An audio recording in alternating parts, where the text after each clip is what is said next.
Quelles sont tes racines et tes fondations? Mes racines familiales. Donc du côté de mon père, on est espagnol, et du côté de ma mère, français. Depuis 4 générations, du côté de mon père, on est ancré à 7. Bon après, bon, Garcia veut qu'on s'est étalé un peu de partout.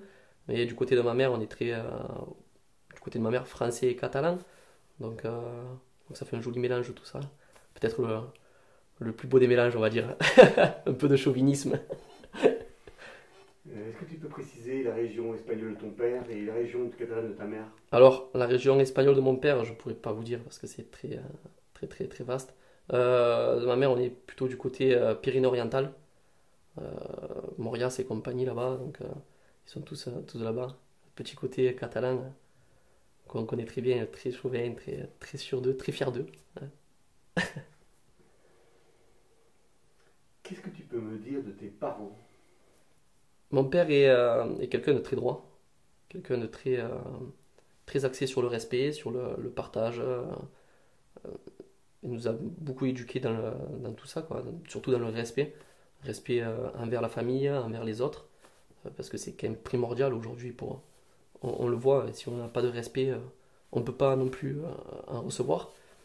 Euh, il est issu d'une famille, on va dire, pauvre. Il a vécu pas sans rien, mais avec peu. Et c'est ce qui lui a permis aujourd'hui de nous apprendre à se contenter de peu pour être heureux. Donc voilà, toujours ce côté, on veut quelque chose, on le travaille. Euh, on ne doit jamais manquer de respect, très important. Et puis c'est un homme de parole, voilà, donc il dit quelque chose, il le fait. Et ça, pareil, il nous a inculqué ça. On dit quelque chose, on le fait, on y va. Et puis tant pis si ça marche pas, tant pis si on ne peut pas le faire, mais on aura essayé. Voilà. Puis ma mère a eu une vie très difficile. Elle a perdu sa maman très jeune aussi, euh, son papa très jeune aussi. Euh, j'ai eu la chance de connaître que mon grand-père, donc c'est vrai que ça a été un peu compliqué pour elle. Et puis c'est euh, c'est une femme qui est tombée dans l'alcoolisme, quoi. Donc ça a été un peu compliqué à vivre au quotidien, jusqu'au divorce de mes parents, où on a eu une période très conflictuelle, elle et moi. On a passé 7 ans sans se parler, donc ça a été très compliqué. C'était surtout moi qui le voulais, mais voilà, ça a toujours été quelqu'un qui était très peu sûr d'elle, très perdu. Elle n'aimait pas la vie, par contre. Elle n'aimait pas la vie. C'est ce qui l'a poussé aussi à, à tomber dans cette maladie, hein. Donc elle est partie très jeune, à 47 ans. Il y a- Elle avait un grand cœur, elle nous aimait beaucoup, mais voilà, elle a eu ce côté sombre qui l'a emporté, malgré tout ce qu'on a pu lui donner, tout ce qu'on a pu faire pour elle. C'était, euh, C'était une belle personne. Au fond d'elle, c'était une très belle personne, mais meurtrie. Voilà, meurtrie. Qu'est-ce qu'ils faisaient comme métier? Enfin, qu'est-ce qu'ils font? Parce que ton père était encore en activité, comme métier. Mon père est électricien en bâtiment, donc c'est aussi pour ça que je suis dans le bâtiment. Ça fait depuis tout jeune, depuis l'âge de 14 ans qu'il a pu commencer l'apprentissage. Il est électricien, donc c'est une carrière à long terme, 56 ans aujourd'hui, donc c'est quand même une belle carrière. Et puis ma mère était agent d'entretien, travaillait régulièrement à la mairie de Balaruc. Euh, c'était, euh, C'était un peu ce qui lui faisait du bien, parce que voyait quand même ses amis d'enfance avec qui elle travaillait, parce que Balaruc c'est un très petit village. Et donc voilà, c'est toujours très peu travaillé, parce que c'est rapidement arrêté à cause de ces problèmes-là. Mais bon. Qu'est-ce que tu as appris de tes parents? J'ai appris beaucoup de choses de mes parents. J'ai appris que malgré les difficultés de la vie qu'on peut avoir dans un couple ou autre, on va pas dire à cause des enfants parce que c'est indépendant des enfants, mais des maladies qu'il peut y avoir autour, euh, quand on est deux, on peut faire énormément de choses. Ça, j'ai appris. Quand on est deux sur la même longueur d'onde, on peut faire énormément de choses. En fait, rien ne peut nous arrêter. Mais il faut être vraiment sur la bonne longueur d'onde, ensemble, quoi. Voilà, c'est ça, ensemble. Ils se sont souvent battus par la maladie de ma mère déjà. ils n'ont pas hésité à prendre des risques, à déménager, à tout quitter du petit confort pour aller s'installer dans un endroit où on connaissait très peu. On connaissait quasiment personne. Ils n'ont pas hésité à repartir à zéro avec déjà 3 enfants. Donc c'est quand même ce côté sortir de sa zone de confort. Ils m'ont beaucoup appris ça, quoi. Ouais. Ça, ils me l'ont beaucoup appris. Puis voilà, c'est toujours dans les gènes de la famille, toujours sortir, mais voilà, ne pas se contenter de ce qu'on a, aller voir ailleurs, aller voir ce qu'on peut faire. Et puis si on voit que ça marche pas d'un côté, aller voir si de l'autre côté ça peut le faire, quoi. Ils m'ont beaucoup appris ça. J'ai beaucoup tiré de ça de mes parents, ouais. Ouais, ouais. Ils se sont beaucoup battus contre la maladie de ma mère. Contre la maladie parce que même si elle ne le voulait pas, c'est surtout sur la fin qu'elle ne le voulait plus, parce que c'était devenu un fardeau pour elle, mais tout le long, jusqu'à leur séparation, ils se sont battus dans le même sens, on va dire, où elle acceptait quand même de faire des cures de désintoxication, où elle acceptait d'aller voir des psychologues, d'aller de rencontrer d'autres personnes qui étaient dans le même cas. Donc, ils se sont battus dans ce sens, où ils allaient quand même dans le même sens, où ils voulaient réussir à sauter, à franchir le pas, on va dire. Donc, quand mon père avait décidé de créer son entreprise dans l'Aveyron, ma mère l'avait suivi au début, et puis, bon, voilà, comme toute personne malade, rapidement on est rattrapé par les vieux démons, et puis rapidement on revient en arrière. Donc, ils sont quand même, voilà, ils ont quand même fait énormément de choses ensemble pour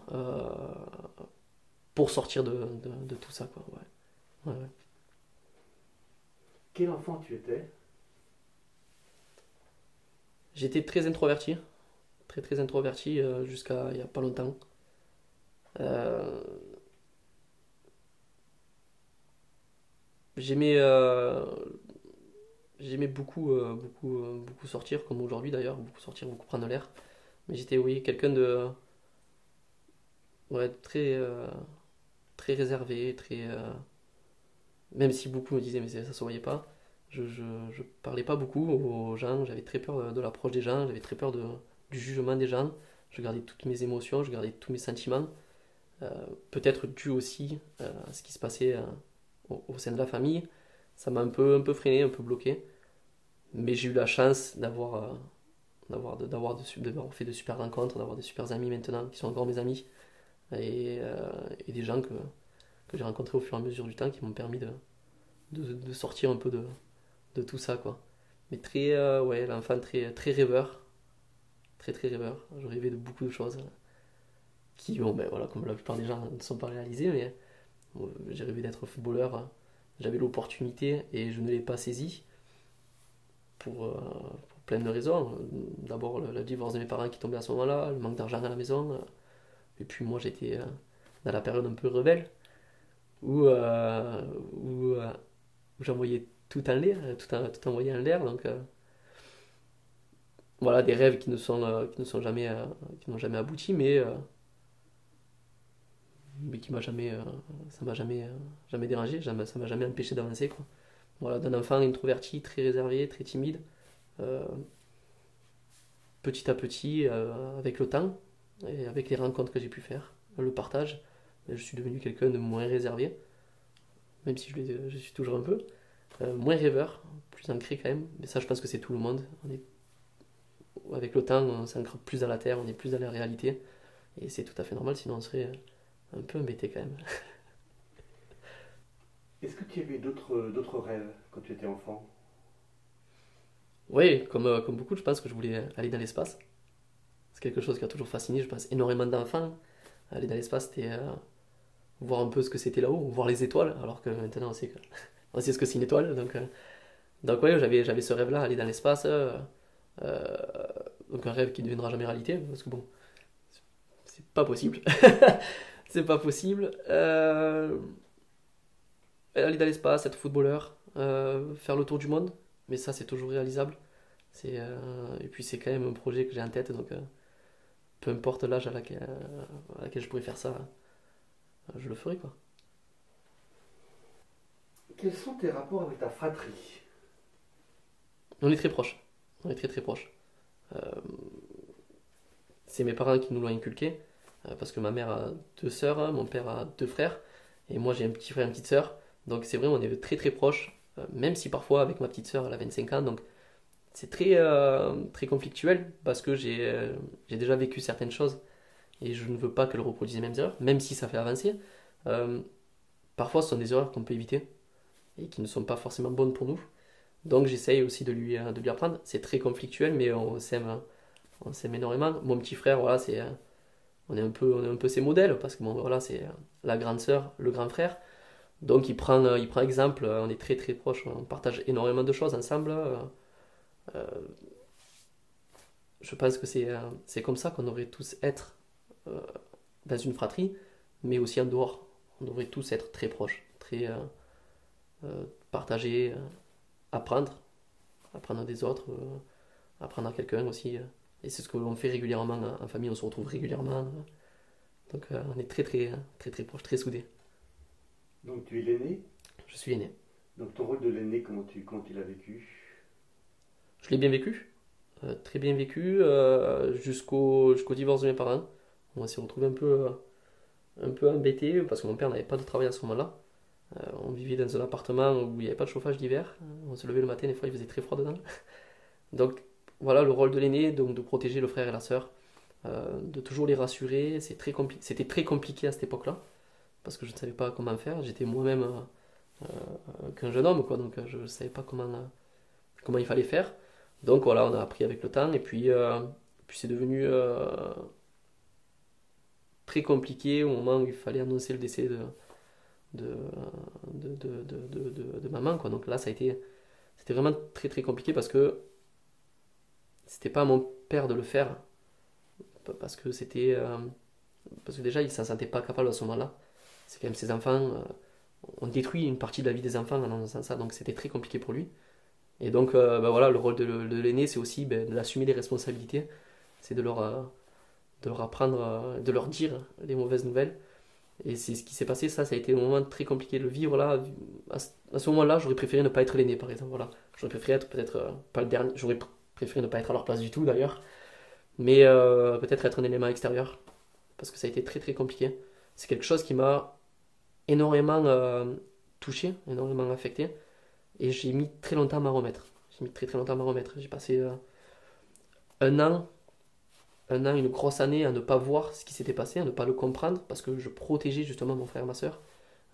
Toute la documentation qu'il fallait faire, c'était très compliqué de les protéger, de gérer à côté tout ce qui est paperasse, euh, de gérer sa vie de couple aussi que j'avais à ce moment-là, le travail. Et donc c'est vrai que ça a été les protéger à ce moment-là, ça a été très compliqué parce qu'une fois que j'avais réglé la quasi-totalité des problèmes, je me suis retrouvé seul.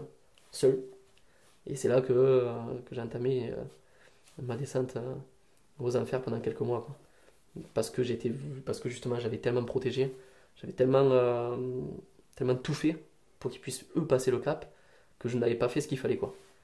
C'est sûrement le rôle de l'aîné aussi, c'est sûrement ça, assumer les responsabilités et ça a été très très compliqué.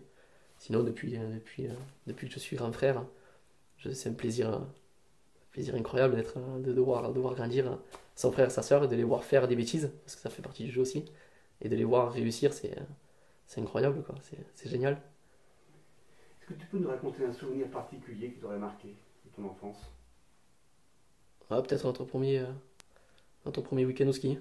Ouais, quand on a découvert la neige en famille, c'était l'âge de comprendre, hein, parce que j'étais allé petit, mais voilà, mon premier souvenir du ski en famille, ouais, c'était beau, ouais. C'était vraiment chouette. C'était au Montégoal et je me sais plus trop bien l'âge que j'avais. Ma petite sœur, oui, je devais avoir 8 ans, parce qu'elle devait avoir 3-4 ans, elle devait avoir. Ouais, c'était un moment génial. C'était vraiment un bon souvenir. Après, il y en a plein, hein, il y en a plein, mais ce souvenir, il était fort. Le souvenir de mon frère, hein, la naissance de mon frère à la maison, ça c'était encore. Oui, c'est quelque chose de très fort aussi en fait. J'avais 11 ans, c'est vrai que ça fait bizarre de voir la maman accoucher à la maison. C'est particulier. On n'a pas participé à l'accouchement, on l'a pas vu, mais voilà, l'accoucher à la maison, ça c'était un chouette souvenir, ça aussi. Ouais. Et c'était une surprise l'accouchement à la maison ou c'était volontaire? Non, non, c'était une surprise, elle ne s'y attendait pas du tout. D'ailleurs, on nous avait réveillés dans la nuit avec mon père, on nous avait amené chez la voisine parce que mon père devait l'amener à l'hôpital. Et elle s'est rendue compte qu'elle pouvait pas aller jusque-là. Donc voilà, mon père, le temps qu'il a ramené les deux voisines. Et puis voilà, ils ont accouché mon petit frère à trois à la maison. Parce que les pompiers n'étaient pas arrivés, quand mon petit frère était déjà là. C'était quand même quelque chose d'exceptionnel. Ouais. Durant ta scolarité, quel élève tu étais? Dissipé. Très dissipé. J'écoutais pas beaucoup en classe. Euh, Parce que c'était pas ce que j'attendais en fait de l'école. Moi j'attendais plutôt le côté apprentissage, épanouissement, où on nous apprend vraiment des choses. Puis j'ai découvert qu'à l'école c'était beaucoup de par cœur. Et ça j'aimais pas du tout. J'ai pas du tout aimé ce côté très protocolaire, très voilà, les programmes c'est toujours les mêmes chaque année, année après année. Il y a très petit j'ai vu que c'était pas ce qui me plaisait. Voilà, je suis plutôt voilà apprendre pour apprendre à un enfant, il faut pas le mettre derrière un cahier ou derrière un livre et lui dire ouais, tu vas apprendre ça par cœur. J'ai toujours eu ce problème à l'école. Et puis bon, voilà, quand on est petit, il y a les copains, il y a le foot, il y a tous les jeux à côté. On préfère être à la récréation qu'être assis en classe à attendre. Très dissipé, ouais, très dissipé. Après, j'étais pas, j'étais pas le méchant élève qui était très méchant avec les autres. Au contraire, j'avais beaucoup de copains, beaucoup de copines. Mais voilà, la classe pour moi, c'était le repos pour pouvoir être en forme à la récréation. C'était ma scolarité, ça, ouais. Et jusqu'où tu es allé? Je suis allé jusqu'en bac pro. Bac pro plomberie. Ça m'a pas du tout plu. Alors pas du tout. J'y suis allé parce que sorti de troisième, il fallait faire quelque chose. Et comme beaucoup, on m'a dit mais va là-dedans, ça va parler d'énergie renouvelable, c'est le futur. J'ai dit bon ben allons-y. Mon père est du bâtiment donc m'a un peu préparé, il m'avait dit voilà le bâtiment c'est ça. J'ai dit ok pourquoi pas. J'y suis rentré puis j'ai découvert le lycée et une partie de la liberté. Donc très très rapidement j'ai vu que ça me plaisait pas. Donc pendant 3 ans, on va dire que j'ai passé 3 ans de vacances. Passé 3 ans en vacances, ouais. 3 ans en vacances à me découvrir, à apprendre, parce que j'ai appris aussi de moi, être interne à 150 km de chez soi, rencontrer de nouvelles personnes, connaître personne, donc rencontrer une nouvelle ville, euh, avoir ses premières copines. Voilà, tout ça, ça a été 3 ans de bac, 3 ans de vacances, mais 3 ans d'apprentissage en fait. Ouais. Et puis suite à ça, comme j'ai pas eu le bac, il fallait faire quelque chose quand même. Et comme la climatisation me plaisait, ben, j'ai dit ben, je vais faire un CAP. Je repars à zéro, je vais voir un peu ce que ça dit. Donc je suis parti en CAP, et puis donc CAP froid clim, obtenu avec la meilleure note de la région. Le BP froid clim pareil. Et puis je dis ben, on va continuer, on va faire une mention complémentaire énergie renouvelable. Pourquoi pas, obtenu aussi, puis après je dis ben, allez on va travailler.